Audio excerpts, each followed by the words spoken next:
মন খুলে কথা বলার মতো একজন মানুষ থাকা কোনো বিলাসিতা নয়, বরং এটা শান্তিতে বেঁচে থাকার একটা বড় উপায়। সারাদিনের ক্লান্তি আর মনের সব জমানো কথা যখন কারো কাছে নিঃসংকোচে বলা যায়, তখন মনের অর্ধেক চাপ এমনিতেই কমে যায়।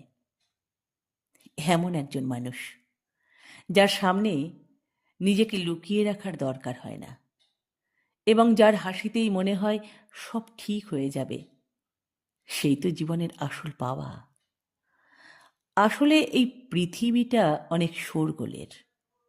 এখানে সবাই নিজের কথা বলতে চায়, কিন্তু শোনার মতো মানুষ খুব কম। তাই আপনার অগোছালো কথাগুলো যে ধৈর্য ধরে শোনে এবং কোনো বিচার না করেই আপনাকে বুঝতে পারে, তাকে আগলে রাখা খুব দরকার। যার সাথে কথা বললে শান্তি পাওয়া যায়, তার উপস্থিতিতে জীবনটা অনেক সহজ আর সুন্দর মনে হয়। দিন শেষে এমন একটা ভরসার মানুষই আমাদের সবার কাম্য।